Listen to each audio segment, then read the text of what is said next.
Bohs Fan TV, and today we're going to be doing a predictions video and a preview video to the St. Pat's game on Saturday, and we're also just going to be doing some predictions for the games at the weekend. So yeah, me and Aaron are going to be doing that today. So let's get straight into the predictions. So first game tomorrow at 5:45, Derry versus Cork. That's in the Brandywell. So what do you think this will be, Aaron? Uh, Both teams haven't started the season great, to be honest, but Cork have been really bad. Say Derry will have enough to put them away. I'd say 2-0 Derry. Yeah, they didn't really start too well, but they're starting to pick up a bit of form. Cork, off the back of a win against Sligo 3-0, good result. But I just think Derry will be too much for them. I'm going to go with a 1-0 win for Derry. So then the next game, it's on RTE2, Friday 7:45, Shamrock Rovers versus Shelbourne in Tallaght. I can't see past Rovers really. Shells, since we've come back from lockdown, they haven't been great, to be honest. Like they have not the No, fighting spirit that they had in their first 5 games. yeah. So what do you think the score will be in that one? Say 3-0 Rovers. Yeah, I just think Rovers will be too strong for Shells. Rovers have been brilliant since the restart. Obviously, they drew 0-0 with Pats, which isn't a brilliant result for them, but they had chances to win the game. Yeah, again, I can't see past Rovers, especially at home, so I've gone with a 2-0 Shamrock Rovers win. Yeah. Right. So next game is Saturday 2 o'clock. Bohs versus St. Pat's at Daily Mail. Yeah, this is gonna be a tricky one for Bohs because Pats are probably the most inconsistent team. They can bring it up against some teams and then be bad the next week. But say we'll have enough for them based on our recent form. Say 2-1 Bohs. Yeah, Pats, as you said, quite inconsistent, and they've been averaging up since the restart. Good result against Rovers last Sunday, but like you said, I just think we should have enough to get past them, and I've gone with like you 2-1 Bohs. So then next game Saturday 5 o'clock, Sligo versus Dundalk at the Showgrounds. Well, Dundalk were playing last night in the Europa League and they lost 3-0, so I don't. It probably won't affect them going into this game, but Sligo will have more of a chance because they'll be more tired because they play during the week. But say Dundalk will come away with a 1-0 win. Yeah, obviously disappointing for them last night in the Champions League, but I thought they played quite well. I thought they were the better team. They just didn't take their chances where the Yeah, other team, Skelly or something like that. I don't know who they are. They took their chances and won the game 3-0. Uh, so yeah, just like you, I just think Dundalk won't really affect them. They've got a big squad anyway, so they should have enough players to get past Sligo. So I've gone with a 1-0 win for Dundalk. So final game Sunday 2 o'clock, Waterford versus Finn Harps at the RSC. that's another tricky one really because both teams are not the greatest, haven't been the greatest since lockdown. But I'd say Waterford will probably nick it 1-0 based on Finn Harps are not great away from home. Yeah, Waterford Finn Harps, not a great game. Finn Harps good defensively, but they offer nothing going forward. Waterford have been inconsistent. So for me, this one just has a 0-0 written all over it, so I'm gonna go 0-0. So that was the prediction. So on to the match preview for the Pats game on Saturday. So what are your thoughts going into the game? Think we've been playing really well recently, and the one thing that I've noticed this year is we haven't conceded many goals, which has really helped us.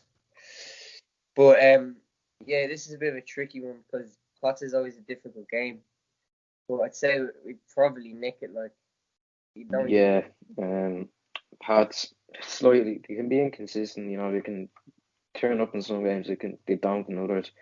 Um, in terms of form, it's been a bit mixed for them. They lost to Finn Harps in the cup. and they got a 0-0 draw against Rovers on Sunday, which was a good result for them, stopping Rovers from winning. Yeah, we've been very good recently. Not, as you said, not conceding many goals. Playing really well. Always looking very consistent, Yeah, working hard, fighting for every ball. Um, it's difficult to say really because you know Pats, as you know, they could come out and be brilliant or they could come out and be rubbish. Um, so yeah, I just think judging by form, we've won our last four games, and I think Pats they've again it's kind of been patchy form for them. So yeah, I think a good result really would be 2-1 maybe 1 yeah, 0 like it'd be a tight game. I wouldn't. Could see it being a draw maybe, but I think just because we're at home, that might work in our advantage. I know there's no fans, but still, I just think yeah, we should be have enough quality to beat them. yeah. So on to the predicted lineups. What do you think the team will look like? Say McGuinness will start in goal with Andy Lyons on right back, Anto Brereton left back with Casey and Finnerty as centre back.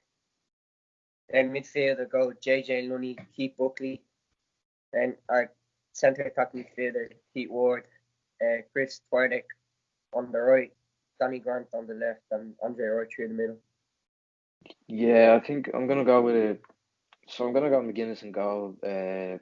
Andy Lyons right back, Cromwell and Casey as centre back. Anto Brereton at left back. Keith Buckley and JJ Lunny in the midfield. As an attacking midfielder, I'd actually go with Danny Mandrew. I think I know Ward's been playing well. I just think Mandrew will offer more. Like Yeah, he'll be more of a threat. Um, and on the right, I've gone with Chris Twilight. On the left, Danny Grant, and from Andre Roy. yeah. I think that'd be a strong team. That team be well capable of That's beating what Pats. cost them like, because that attacking kind of four have been really good in the lot since we've come back from lockdown. They've looked Yeah, really. like you would have barely noticed that Danny Mandrew hasn't been playing, like because Chris Twardek and Danny Grant have been doing so well. Yeah, They've really stepped up to be the main men this season.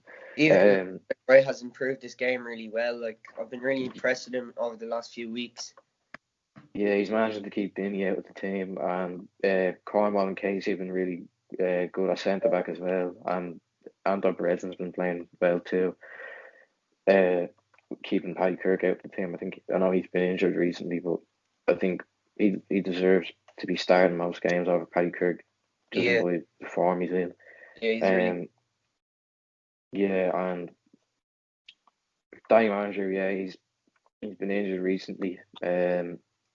He's playing well before the the whole lockdown and all, but Yeah, obviously there was talk of him moving to to uh to, to the Netherlands. yeah. So that. And I think he can you see him leaving soon, maybe. Yeah, probably like I wouldn't say this season, but definitely next season because he want to move over because he's getting into his 20s now. Yeah, He has um, he has the quality to do it and as well. You can see. yeah, I think he'd be well capable of playing in maybe like League One or Two. But Yeah, um, so yeah, that's pretty much all I have written down to talk about. So again, we both gone with 2-1 wins for Bohs as our predictions. Um, so looking forward to the game. yeah. Looking for it. Should be a good game though. Yeah, Interesting. tight. Both teams will offer a Pro- lot going forward. Yeah, be tight. Could go either way, really. Could be Pats could turn up and play excellent, as I was saying, or they can turn up and be rubbish. So yeah, that's all I've got to say, really. Just make sure you subscribe, like, share, and see you in the next video. Bye. There you go.